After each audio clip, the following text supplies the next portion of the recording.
Olá, bom dia para você que assiste ao SBT neste momento. Eu sou Analice Nicolau e te faço companhia nesta sexta-feira de carnaval, 1º de março. Estamos no ar ao vivo agora, são 3 horas e 22 minutos e seguimos com o SBT Notícias. Eu começo falando que imagens de circuito de segurança ajudaram a polícia a prender um casal suspeito de assalto em São Paulo. Eu vou conversar agora com o repórter Marcelo Bittencourt. Marcelo, bom dia. Esse casal foi flagrado em que assalto? Excelente dia para você também, Analice. Olha, é a tecnologia que auxiliou a polícia a chegar até parte desses criminosos. Eles agiram num assalto, aliás, uma sequência de roubos que ocorreram no dia 22. Só que eles foram flagrados ao entrarem dentro de uma padaria. Câmeras de circuito de segurança flagraram a ação, primeiro aí da Samanta Moreira, 40 anos. Também aparece o Rafael Pereira, o Lucas e o Leandro. Nessa padaria, eles fizeram um arrastão, roubaram relógios, celulares, os pertences ali dos clientes e também o dinheiro do caixa. Mas não parou por aí não. Nesse mesmo dia, eles roubaram uma outra padaria e também uma pizzaria. Na hora de ir embora, fizeram um verdadeiro arrastão em uma travessa próximo à Marginal Pinheiros, na zona sul da capital paulista. Só que essas imagens ajudaram a polícia a chegar até os criminosos. Uma pessoa acabou fazendo o tratamento dessas imagens e conseguiu pegar a placa do carro, do veículo em que o bando chegou. A partir daí, esse homem entregou aos policiais. Eles então, a PM conseguiu levantar o endereço e na tarde de ontem foram até a residência da Samanta. No primeiro momento, Ana, ela negou, falou que não tinha nada a ver com o crime, mas aí os policiais mostraram a foto dela e também o vídeo. Aí ela não teve mais o que falar, acabou confessando a participação e apontando os outros criminosos. A polícia seguiu para um segundo endereço, acabou prendendo o Rafael, que também confessou o crime, mas agora a polícia está atrás dos outros dois, do Leandro e também do Lucas, que seguem foragidos. Eles foram levados para o distrito policial de número 47, que fica na região do Capão Redondo, ali na Zona Sul, onde foram autuados. A polícia espera nas próximas horas e também com a divulgação da imagem, tanto do Leandro quanto do Lucas, que alguma denúncia chegue e eles sejam presos, Ana. Obrigada, Marcelo. Marcelo, continue aí com a gente. Qualquer nova informação é só chamar. E olha só, um homem procurado pela Interpol por crimes cometidos na Holanda foi preso com milhares de comprimidos de êxtase na Baixada Santista. Foi a maior apreensão da droga realizada no município de São Vicente. Mais de 4 milhões de reais nesses pequenos comprimidos de êxtase. Ao todo, 83 mil unidades do chamado diamante rosa. Esse é o valor avaliado da droga apreendida durante uma única ação na mega operação da Polícia Civil do Litoral Paulista, no pré-carnaval. Toda essa droga estava com Robertico Ramon Maria, caribenho naturalizado holandês de 37 anos, procurado pela Interpol, a Polícia Internacional. Ele é apontado como o assassino que matou um homem e tentou tirar a vida de outro em uma cafeteria na Holanda em 2015. Fizemos uma blitz na frente do condomínio dele. Quando o carro Uber chegou, detivemos. O motorista do Uber não tinha nada, tudo certinho. E esse indivíduo que falavam que era africano, não era africano. Ele era de Curaçao e não tinha documentos. De acordo com a polícia, Robertico entrou no Brasil pelo estado do Pará logo depois dos ataques na Holanda. Ele então veio para o litoral de São Paulo, na cidade de São Vicente, onde começou a gerenciar um esquema de tráfico internacional de drogas. Segundo a investigação, todo esse material abasteceria a capital e a Baixada Santista durante o carnaval. Robertico está preso na Polícia Federal do Brasil e deve aguardar decisão judicial para saber se cumprirá a pena em território nacional ou se será extraditado. No caso de uma condenação para o crime cometido no Brasil, se ele cumprirá essa pena no Brasil ou, de acordo com o eventual acordo internacional Brasil-Holanda, ele pode cumprir essa pena para lá. Caso não haja, ele cumpre primeiro a pena no Brasil, depois ele é encaminhado para a Holanda, para aí sim responder o processo A operação de 24 horas da Polícia Civil Paulista no litoral ainda prendeu outras 650 pessoas. Ao todo, 350 quilos de drogas foram apreendidos. Um investigador da Polícia Civil é acusado de agredir e atirar em um motociclista que estava acelerando a moto em uma das avenidas de Curitiba. O olho roxo e as marcas no corpo de Luan deixam claras as agressões. Ele acusa um policial civil pelos golpes e ainda afirma que o homem teria disparado 4 tiros próximo do corpo de Luan contra a moto dele. Dois foram muito perto de mim que eu cheguei a sentir o calor de saindo da arma, da explosão do tiro. A briga teria começado por causa do barulho da moto. Tudo aconteceu na madrugada de segunda-feira, era perto de 00:30, de domingo para segunda. Luan e o amigo estacionaram a moto, 2 motos, estacionaram as motos aqui. Nós estamos na rua Lamenha Lins, no centro de Curitiba. Pelo que o Luan falou, eles desceram, ou ele desceu, parou nessa árvore para urinar, enquanto o amigo dele acelerou muito a moto e fez um barulho ensurdecedor. Muitos vizinhos destes prédios aqui reclamaram, saíram na janela para reclamar. E de lá, ao que aponta a acusação do Luan, daquele prédio, saiu um policial civil. E aí começaram os tiros e depois as agressões.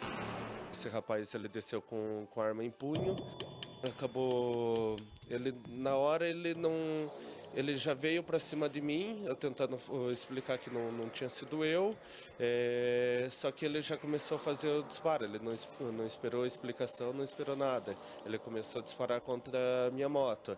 Eu estava na frente da moto, ele fez por primeiro 2 disparos, veio bem dizer na minha frente e fez mais 2 disparos que acabou acertando a moto.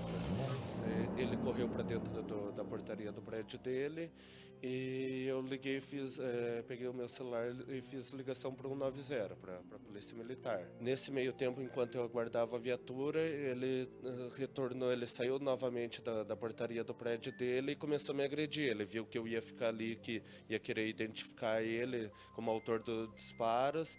Ele começou a me agredir, me acertar socos, me bater com a arma, acertou minha boca, acertou e acabou acertando meu olho.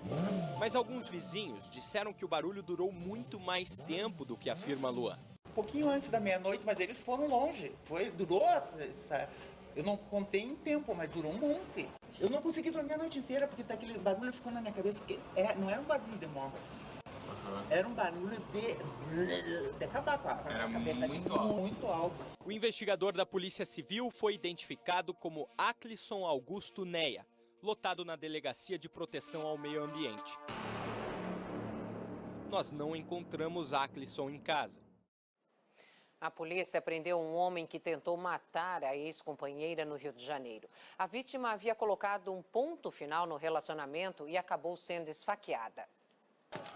Edson Os Estados Unidos estão oferecendo uma recompensa de $1 milhão por informações sobre o paradeiro do filho de Osama Bin Laden. Hamza Bin Laden é procurado por divulgar mensagens incentivando ataques aos Estados Unidos. Ele é considerado como um líder em ascensão da Al-Qaeda e pode estar escondido no Paquistão, Afeganistão ou Irã. Um jihadista francês que reivindicou uma série de ataques em Paris em 2015 foi declarado morto nesta quinta-feira. Fabian Klein morreu na Síria durante um ataque liderado por uma coalizão contra o Estado Islâmico. Os atentados do dia 13 de novembro na França deixaram 130 mortos. Sully, o cão de guarda que era um fiel escudeiro do ex-presidente americano George H.W. Bush, foi encarregado de uma nova missão. O labrador, que tem 2 anos de idade, vai ajudar veteranos de guerra feridos em um centro médico militar. O cachorro ficou famoso após aparecer ao lado do caixão durante o velório de Bush.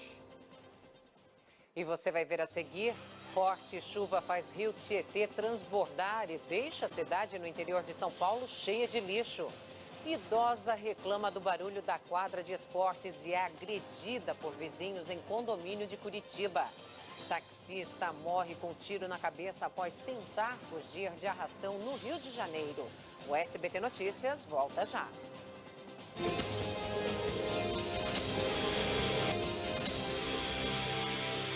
Você está assistindo ao SBT Notícias, agora são 3 horas e 36 minutos. E vamos ao Rio de Janeiro, onde um taxista foi assassinado quando tentava fugir de um arrastão em Madureira, na Zona Norte. Moradores reclamam da falta de segurança na região onde o crime ocorreu.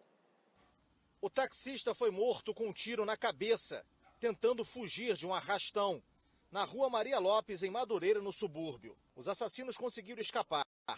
Na fuga, eles roubaram outro carro e deixaram o que estavam. O motorista vinha do aeroporto Santos Dumont, onde foi buscar a prima que voltava de viagem, quando na volta foi vítima do arrastão. As investigações mostram que os ladrões dispararam um tiro, o que acertou a vítima, que morreu na hora. A prima não se feriu. André da Costa Reis tinha 41 anos. Era casado, pai de 2 filhos. As investigações da Delegacia de Homicídios mostram que os mesmos assassinos também teriam tentado matar um PM minutos antes, que estava de folga e passava exatamente aqui pela rua no seu próprio veículo. Os criminosos teriam abordado o policial sem saber então que ele era um PM. Ao desconfiarem que o motorista era um agente, dispararam, mas a arma teria falhado. Foi quando o taxista, que vinha logo atrás, sem saber o que estava acontecendo, passou bem perto e, ao perceber a ação, tentou dar ré para escapar.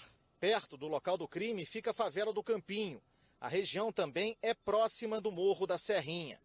Com a proximidade da criminalidade, o medo é um sentimento constante. 11 horas da noite, você vê que ninguém fica mais no sinal. Todo mundo fura o sinal, ninguém para mais no sinal. 10, 11 horas, a partir das 10 horas da noite, ninguém para mais no sinal aqui nesse cruzamento. As pessoas têm reclamado bastante do número de assaltos, seja de pedestres, até roubo de automóveis aqui, mas é algo que já está ficando corriqueiro aqui no bairro, né? Na semana passada, um outro taxista foi baleado e morto pela violência carioca.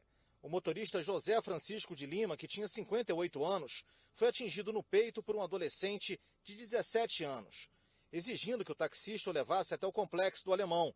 O crime aconteceu neste posto de gasolina, quando a vítima tentou defender 2 mulheres e uma criança, também abordadas pelo menor de idade. Taxistas não escondem o medo. Principalmente essa área de Madureira, que é muito perigoso. Tem muito morros aqui ao entorno, aqui, é complicado. Tem medo de pegar passageiro por aqui? Com certeza, eu já nem pego. E para pegar, assim, a gente tem que olhar bastante para ter uma noção de mais ou menos a característica do passageiro, que é complicado. E ainda falando do Rio de Janeiro, mais um policial militar foi morto. Ele reagiu a um assalto nos arredores da faculdade em Nova Iguaçu, onde estudava Direito.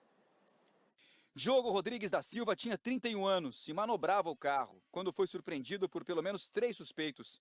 Ao perceber que seria assaltado, ele reagiu e trocou tiros com os criminosos. O policial foi atingido por vários disparos. Chegou a ser levado para o Hospital Geral de Nova Iguaçu, mas não resistiu aos ferimentos. Um dos bandidos foi baleado de raspão e acabou preso junto com o comparsa. A polícia procura pelo 3º integrante do grupo. Criminosos fizeram funcionários reféns durante um assalto na região metropolitana de João Pessoa. Eles ainda roubaram armas de um clube de tiro. Tivemos acesso com exclusividade ao circuito de segurança que mostra o momento exato da chegada dos bandidos. Os 3 homens descem do carro de cor branca, encapuzados e armados. Eles abordam os funcionários. Um estava no veículo, o outro saindo do clube de tiros. A imagem também mostra o motorista da quadrilha posicionando o carro para a fuga. Depois que os bandidos renderam os 2 funcionários, eles conseguiram entrar no clube de tiros. Eles passaram aqui dentro pelo menos 3 minutos. Tempo suficiente para pegarem 9 armas e munições. O prejuízo calculado foi em torno de R$100 mil. O proprietário do clube de tiros não tem dúvidas de que a ação foi planejada e diz que se os funcionários não tivessem sido abordados na saída, seria praticamente impossível violar o local considerado extremamente seguro. Além de nós cumprirmos completamente todo o plano de segurança que é exigido pelo Exército Brasileiro, né, que é a entidade, a instituição que nos fiscaliza, nós temos absolutamente a total consciência de que o nosso plano de segurança, além de eficaz, ele não é só completo, como ele é extravagante em relação às necessidades que a legislação nos solicita. A ação aconteceu há uma semana. O clube de tiros fica na cidade de Cabedelo. Não está descartada a hipótese de que os criminosos tenham se infiltrado como visitantes do clube para estudar a ação. As pessoas que foram praticar esse crime tinham noção, tinham conhecimento da rotina que existia ali, porque sabia o horário de fechamento, sabia quantos funcionários ali fechavam, sabia que não tinha uma segurança armada do local. Eu não descarto, eu não tenho como dizer que tem a participação de alguém que faz parte do clube, mas não posso, no início de uma investigação... Você viu ontem aqui no SBT Notícias que o dono de um mercadinho reagiu a um assalto e trocou tiros com os bandidos. Ele matou um, mas acabou morrendo. Mais tarde, a polícia divulgou que um freguês também foi baleado. Tudo foi gravado pelas câmeras de segurança. O dono do mercado está de camisa azul. O primeiro ladrão entra. Em seguida, o comparsa de capuz. Francisco José de Moraes, de 46 anos, parecia desconfiado. Os bandidos anunciam o assalto. Assim que vê a arma, o dono do mercado reage. Além de trocar tiros, Francisco luta com um dos ladrões.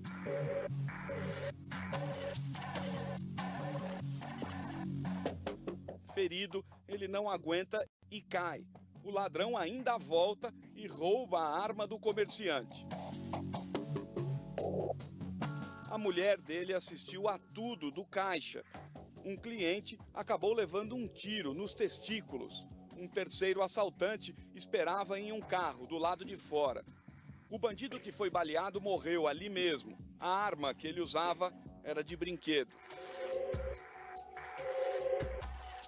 De acordo com a polícia, a arma do comerciante era registrada e foi comprada há pouco tempo. Francisco José de Moraes dizia que não aguentava mais a falta de segurança. Segundo parentes, essa não foi a primeira vez que ele reagiu a um assalto. Várias vezes ele atirou no tentativa de assalto, só que ele nunca acertou ninguém, sempre para se assustar.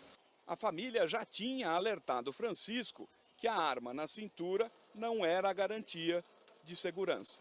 A esposa dele, eu acho que ela já bem sentia, né? Porque ela tá toda hora presente dele, vê na hora que ele saca essa arma e atira para os bandidos e tal. Então ela fica uma hora, ele vai dar errado, né? Violência gera violência, não é isso? Talvez se não tivesse essa arma e não reagisse, nosso irmão estava aí, né? Autoridades de Saldo, no interior de São Paulo, têm encontrado dificuldades para recolher o lixo trazido pelas águas do rio Tietê, que encheu por causa das fortes chuvas. Esta árvore, na 24 de outubro, uma das principais avenidas da cidade de Salto, retrata bem a situação do município com as constantes chuvas. Lixo como essas sacolas plásticas são vistos aos montes depois de o rio Tietê baixar. A vazão por aqui chegou a 270 metros cúbicos. Isso é 20 metros cúbicos acima da média. Agora, cabe à Defesa Civil limpar toda a sujeira e lama que ficaram para trás. Isso até a próxima chuva. Aproximadamente aqui umas 5 toneladas. Esse aqui é um lixo que vem de São Paulo, cidades aí vizinhas. E a gente acaba tendo que retirar todo esse lixo e colocando no nosso aterro. Entre restos de plásticos e também pneus, há ainda essas grandes toras de madeira, provavelmente restos de árvores, trazidos pelo rio da capital paulista. Tratores trabalham em toda a região para a retirada dos objetos. A cidade não tem pontos de alagamento e nenhuma família precisou ser retirada de casa nas áreas consideradas de risco. A situação hoje ela é tranquila. A gente só mantém a Ilha dos Amores interditada por causa de danos na chuva passada, na enchente anterior. E aqui é 24 de outubro que a gente está efetuando a limpeza. O restante já estão tudo normalizado. A enchente foi resultado da abertura das comportas nesta quarta-feira pela empresa metropolitana de águas e energias da cidade. Isso acontece todas as vezes que o rio fica muito acima do nível considerado ideal. O mesmo aconteceu há menos de 2 semanas. O pior é o lixo trazido pela correnteza. Dá pra gente ver que o volume de água aqui continua enorme, um espetáculo para os olhos e um motivo de grande preocupação para as autoridades.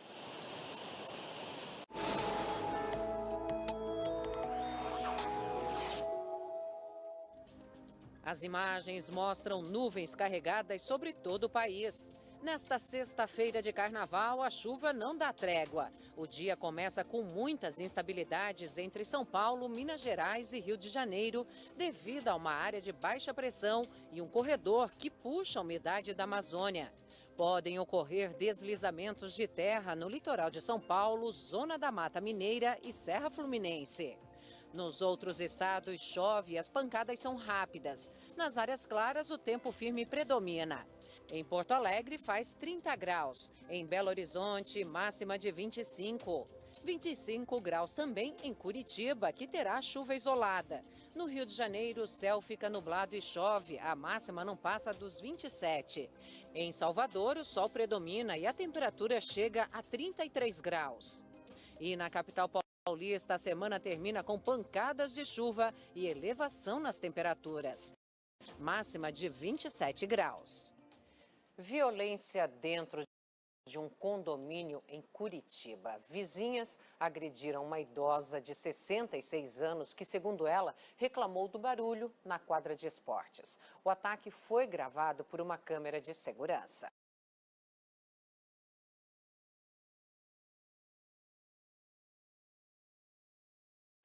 Atenção a essa imagem.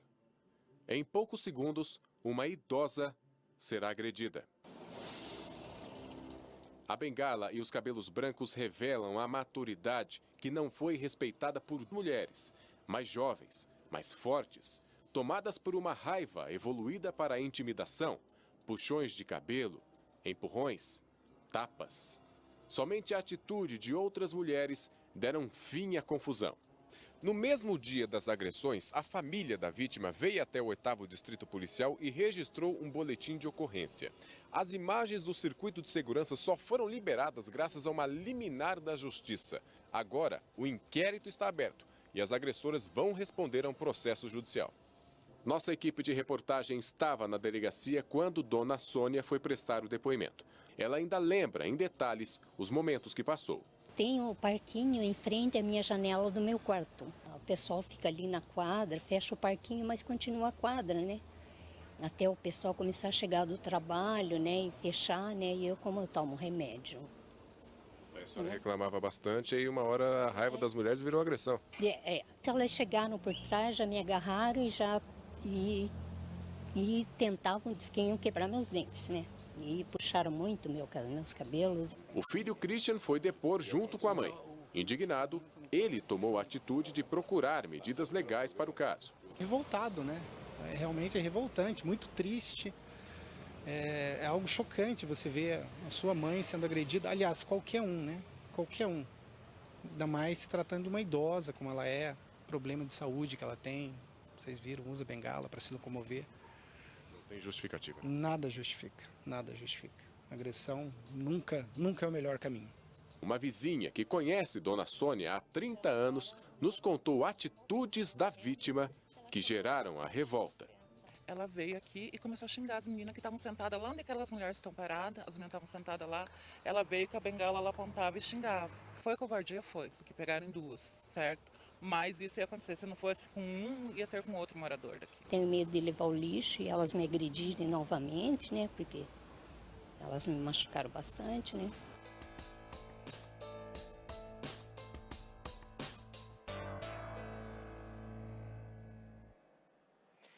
Entidades do movimento negro pedem que o Ministério Público trate como um crime de racismo a retirada à força do comerciante Crispim de Souza de uma agência da Caixa Econômica em Salvador.